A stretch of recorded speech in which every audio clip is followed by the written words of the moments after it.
also encourage you to switch on your videos if you are comfortable. It gives us a better feeling of the church. This lockdown has been going on for quite a while, and we do crave to see your faces. So if you're comfortable, please do put your videos on. Yeah, over to you, Dr. Koti. Yeah, praise the Lord. It's nice to see some of you and probably hear some of you. For today's meditation, kindly turn with me to John's Gospel, chapter 10, verses 22 to 30. Last time we have seen claims of Jesus. That's the title I have given. From my point of view, what are the most important claims? That's how I am coming. Probably, if God willing, I'll continue on the same theme. Of course, there are a lot of philosophical claims which require much deeper understanding and explanation. However, I have started with the claim of Jesus last time when I spoke. I started with the claim that he has power to forgive sins.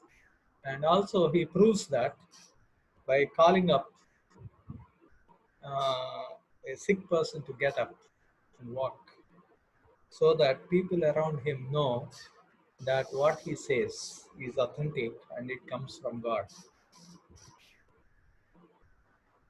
Of course, the Jews that were present at that point of time really understood it as he is claiming to be God, because forgiving sins has always been in Jewish sense, it has always been the prerogative of God alone.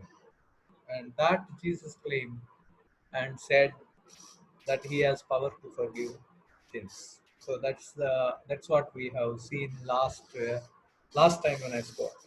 Now one more I will continue like this. So 22nd verse of 10th chapter John. I will read it for you from NASB. This side is King James, and you also have NIV. Anything you will be able to, you can look at any of the versions that you like, or hear what I am reading. At that time, the feast of dedication took place in Jerusalem. It was winter, and Jesus was walking in the temple in the portico of Solomon.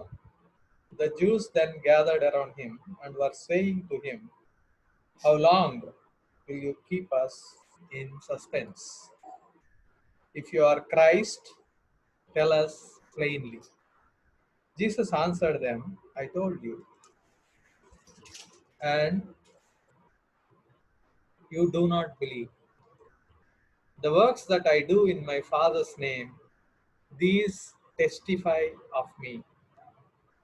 But you do not believe because you are not my sheep. My sheep hear my voice, and I know them, and they follow me. And I give eternal life to them." And this is the line that I want to emphasize today. Of course, all lines are very important. Nevertheless, I feel this is what I have experienced in my own life and your life you have experienced. So, and I give eternal life to them, and they will never perish, and no one will snatch them out of my hand. My Father, who has given them to me, he is greater than all, and no one is able to snatch them out of the Father's hand. I and Father are one. Once again, he is insisting that he and Father are, in Jewish sense, the Jews that they were, those who were listening to him, they could figure out that he is claiming equality with God, or he himself is God. So once again, the claim comes in this. But what is the additional claim that he makes here? He introduces a word, eternal life, and I give eternal life to them, and they will never perish. So you can see 3 points here. He was challenged by the people who didn't believe him. What was the challenge? The challenge is, if you are Christ, tell us straight. That means the answer should have been yes or no, right? But Jesus didn't give that kind of answer. He simply claimed, or he simply said that because you didn't believe, you will never be able to know. That's the kind of answer you can see. You did not believe, even the works. What works? Works, many, many works, like what we have discussed last time. That is healing, healing of people. Many, many, several healings he has done. And it's large number. Actually, I was looking at these things. It is large number, not only large. All those miracles were considered impossible by any other means, right? Only way that they can explain those miracles Jesus did was either he has come from God or he is what he is claiming to be. One of these conclusions they have to make, right? So here he said, he claimed that I have done so many works that in my Father's name, and they are testifying of me. That means, what is the proof that my claims are correct or my claims are true? The proof is in the works, right? But you do not believe because you are not my sheep. It is basically you do not believe because you are not my sheep. In the sense, mentally or the brought up ways or whatever way, they have not really understood God. God has become uh, a mere concept for them. It is not to be used in lives, right? Pharisees, Sadducees, and various groups who were enjoying lot of power and lot of financial benefits in the name of God, right? They have occupied the temple, they made it a business center, and so on. So religion has always been a business, right? In fact, why people oppose severely conversions or anything is, it is more financial gain. You can see that everywhere it is there, including Christianity. Let us not feign ignorance or anything. It is there. There will always be a group, or there will always be number of people who will hang on to the power and the money that is involved, or the financial gains that they may be getting, rather than God per se. Means, instead of loving God, they will love the benefits that come because they have come into the organizational structure of a religion. So same thing happened with the Jewish nation and the Pharisees and Sadducees.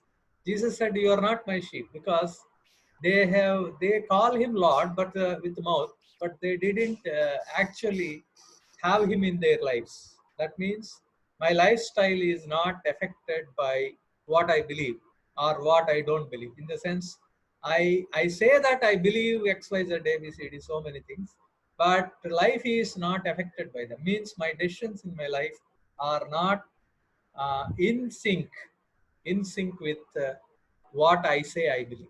So that was the problem. So Pharisees and Sadducees are the only people, rather, are most widely criticized by Jesus Christ. In fact, he was very angry with them.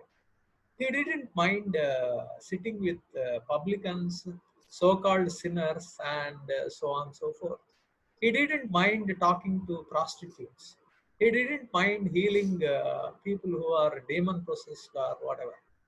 Whatever scenarios we don't want to go in the current scenario, Jesus went there, and Jesus met such people, and Jesus wanted to bring them in to his fold. It is a complete reverse.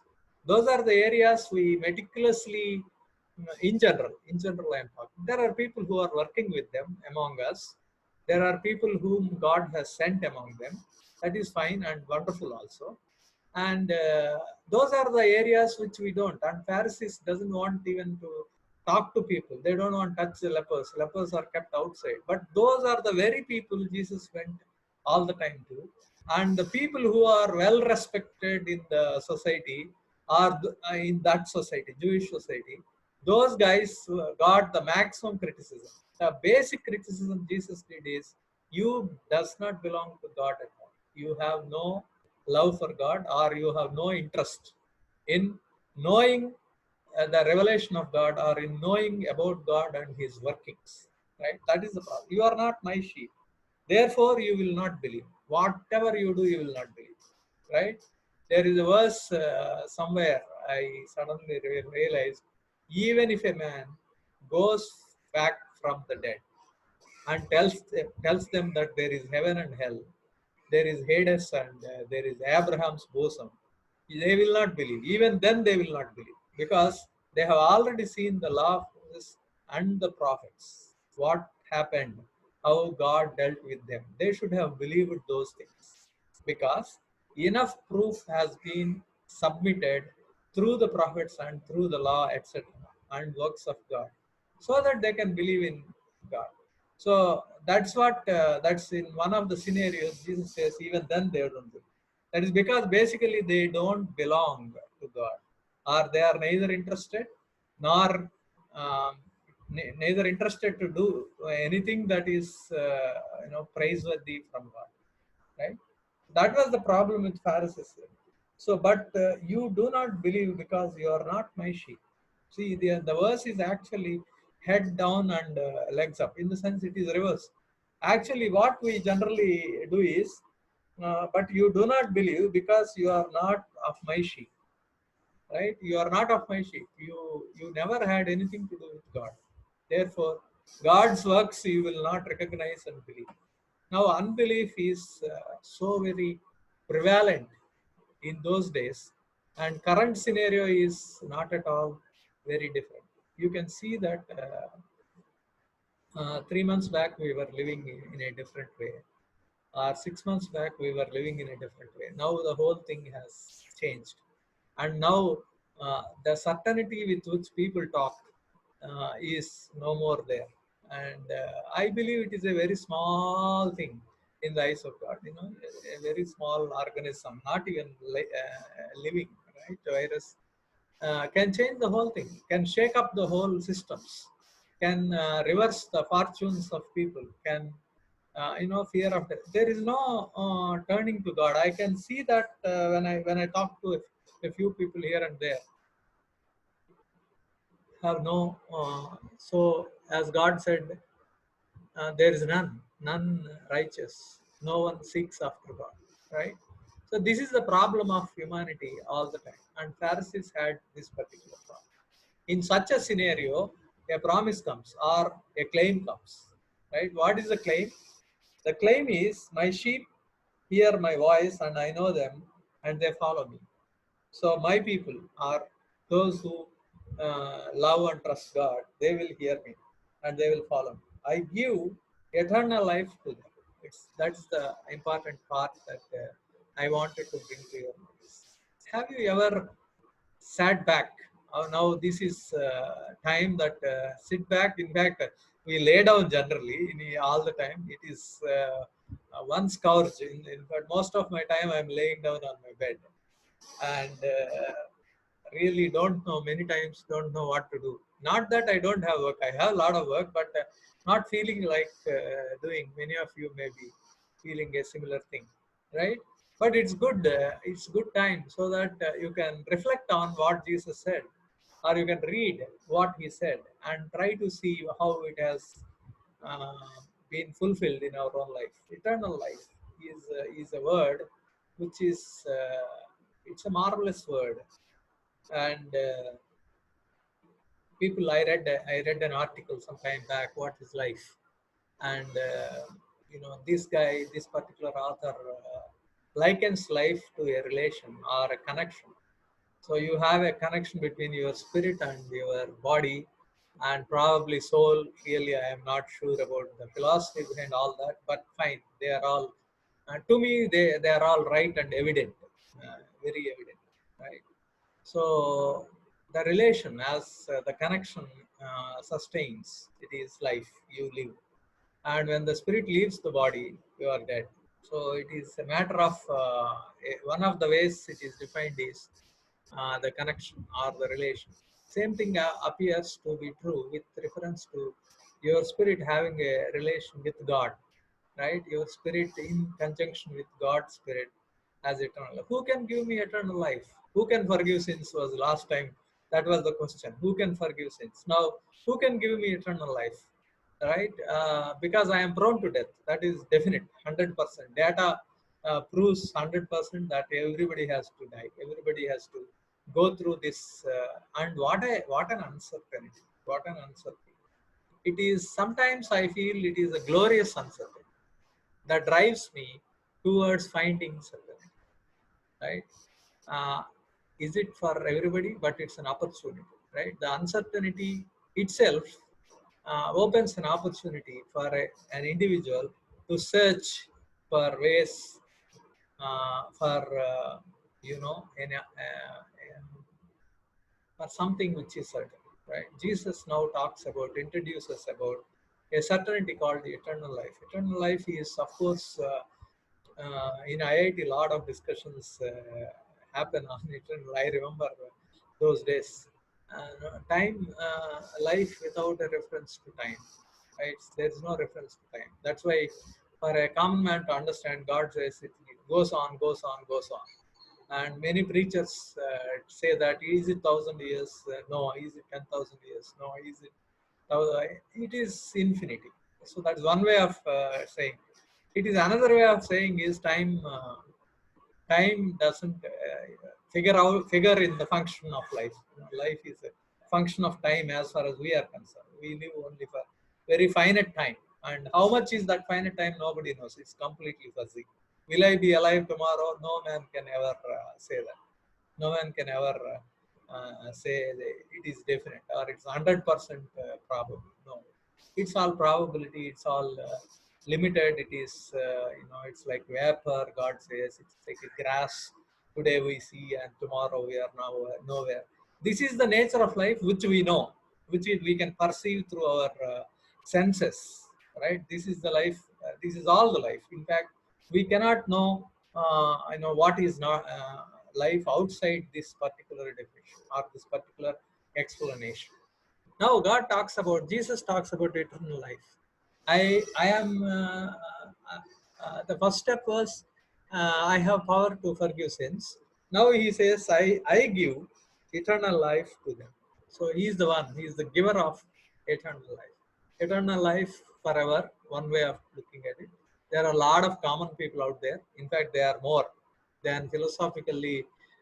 We are nowhere in between. We are neither that nor this, trying to understand something. And there are others who have specialized in philosophy, etc. But whoever it is, to the bottommost, eternal life clearly means it is an entirely different one, a different concept from the life as we see every day, right? So, are we looking for that kind of eternal life? Does that sound a bell, uh, a music in our heart? Does that make our hearts joyful when we lay back or when we sit down and think? When we talk about or when we think about Jesus, how he has given that eternal life is a different story that we will see at a later stage. But does it make you glad? Does it make you confident? Right? How it makes you confident? Yeah, it is. I am moving from an uncertainty, complete uncertainty, to a certainty. These are the days where I can feel, I can know, I can experience the uncertainty of life all the more. You see how many are dying. You see 5 lakhs already have died. We don't know where it will go, and nobody is able to say anything what is going to happen. So, in these times of uncertainty, we should be able to realize the certainty that the Lord Jesus has offered us, eternal life. And this is one thing. Somebody asked me long back, why Jesus? Why do you believe in Jesus? And I know that he can hear me only for another 1 minute or 2 minutes. I told him, he forgives my sins. He offers me eternal life. He offers me sonship in the family of God. That was a short answer. Of course, he didn't understand anything. That's a different story. But briefly, if somebody asks you, why Jesus? Why not anybody else? The world is full of gods, right? Jesus is the only one offering forgiveness for sins. Jesus is the one who talks about eternal life, right? And that is beautiful, from uncertainty, traveling from uncertainty to certainty. So he gives eternal life. Now, who can give eternal life? Unless he has eternal life, or unless he has been, he is Alpha to Omega, unless he is God himself, who is eternal. Only one eternal, right? God himself, by himself, he is eternal. We are given that particular inheritance in our life. How do I know that? The Spirit of God gives testimony in our own heart, right? The testimony is the voice of God, the word of God, right? So they tell us repeatedly whenever we slide down, or whenever we are dull, whenever we forgot the story that we underwent, or where we were parked, right? Whenever we are down with poor mind, or weakness in mind, maybe even depression, right? It gives us great joy that Jesus is the one who gives eternal life. I give them eternal life, right? So it is a given thing, right? It is not having it within us. It is not, we are prone to death. Two varieties of death, the Bible talks about. That physical death, which we know, we can see very easily, and the spiritual death, that is permanent separation from God. Both deaths we are, that's why Bible uses the word second death. And from that, Jesus offers us redemption, or he says that I give eternal life to them, and they will never perish. That's the word. They will never perish. Today morning, even as we are sitting here, even as we are meditating on His word, is our heart overjoyed, or are we enjoying this particular fact every minute, all the time? Are we rejoicing in the fact that He has given us eternal life, right? And His Spirit tells us, Son, you have eternal life. Son, today, if you die, you will be with me, right? And how encouraging it is to know that out of the two thieves that were crucified on the cross with Jesus. In fact, that is one of the scenes that shakes people like anything. One of them says, I am a sinner. Remember me when you come back with in your kingdom. Jesus says, today you will be with me in paradise. In that pain, in that moment of death, in that crucified position, Jesus affirms that you will be with me in paradise. What a wonderful thing. Today, if the thief is going to be with him in the paradise, and if Jesus has said here in this word that I give them eternal life, we have experienced this. We know in our own hearts, in our own souls, we know that Jesus has forgiven our sins, like what we have seen earlier. And Jesus has offered us or given us eternal life. It makes us happy, it makes us joyful, right? Even if the times are perilous like this, it makes us very happy. And another important part he claims, no one will snatch them out of my hand. My Father who has given them to me is greater than all, and no one is able to snatch them out of the Father's hand. I and the Father are one. Once again, he claims he is God, or he is his deity, he claims. And he also says his people, you will not be snatched away by anybody. In fact, Jesus wouldn't allow. How many times I have slidden, how many times I went back, how many times I have grown cold, how many times I forgot that I have a God, how many times I have lied like Peter, how many times I have uh, you know been unfaithful to God. even though we are unfaithful, He is faithful. That's glorious, right? It is so beautiful that nobody can take you away from God. So God has accepted your hand, and God has given you. Jesus has given you eternal life, and He says nobody can take you. So if you have fears of life, if you have fears of this world, if you have fears associated with surroundings, right? If you have fears associated with your own doings, internal, external, no cause, there is no reason, there is no way anybody can take you away from Jesus Christ. Anybody can take you away the eternal life He has already given you. So it is time to rejoice in our lives that Jesus is God Himself, and the one who is eternal. There's only one eternal God, and one who is eternal can offer. Uh, so forgiveness of sins, only one. That is God. Eternal life, giving eternal life, there's only one. Again, God. And both Jesus has claimed, I have power to forgive sins. I have. I will give you. I will give them eternal life. So both places He has claimed to be God. Of course, He wouldn't say that directly, because the people who doubt and the people who did not have any interest in God, because Jesus is also a stumbling stone. While Jesus is a cornerstone as well as a stumbling stone. So for many, He is a stumbling stone. They wouldn't come to life eternal. So today, it is right on our part to rejoice, to worship, and to glorify God that He has given us eternal life. He can give us, He has the power, He alone has the power. He alone has power to resurrect us and give us this eternal life. So I am sure in my heart that He has granted this to me quite long back, and He is worthy of all our honor, worship.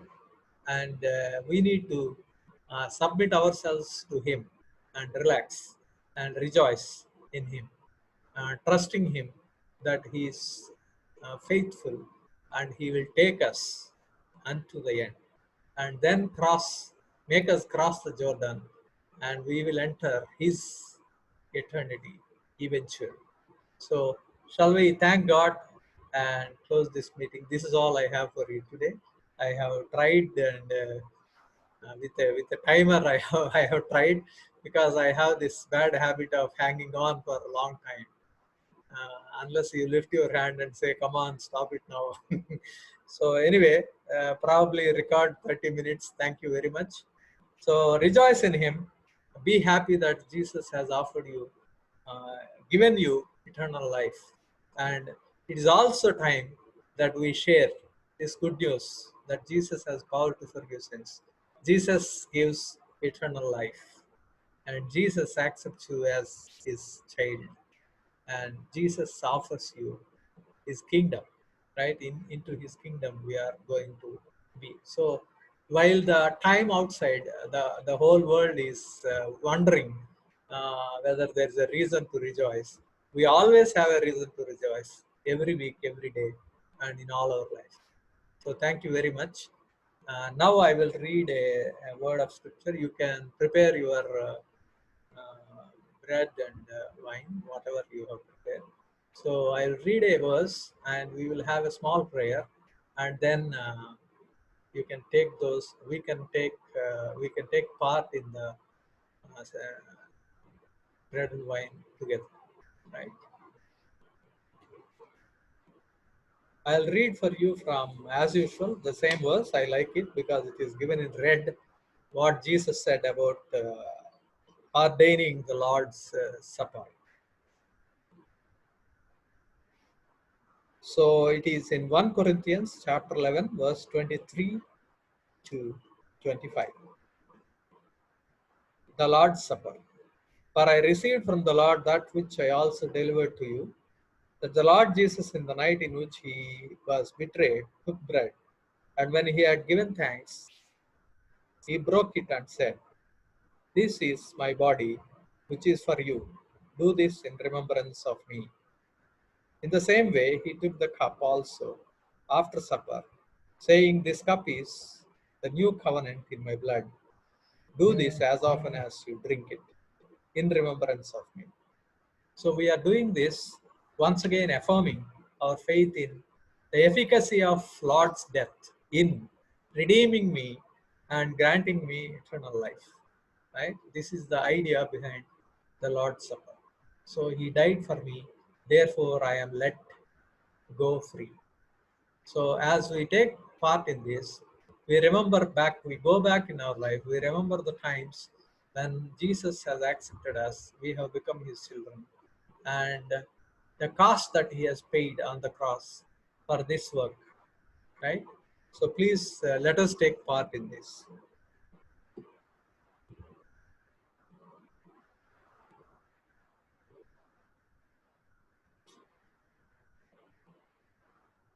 Lord Jesus, we thank you for the blood that broken, like your body was broken on the cross.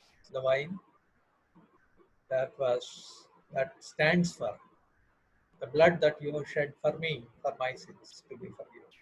Thank you, praise you for your eternal life, for forgiving our sins, and for the sonship in your family. We glorify your name, we thank you and praise you. As we take this, we remember the work that you have done on the cross. In my place, you died.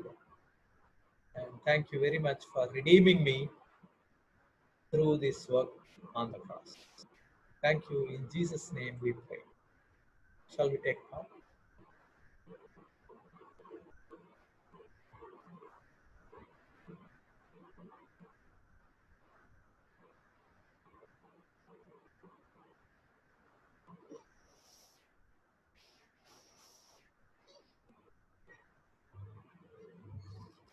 Thank you, over to Preeti.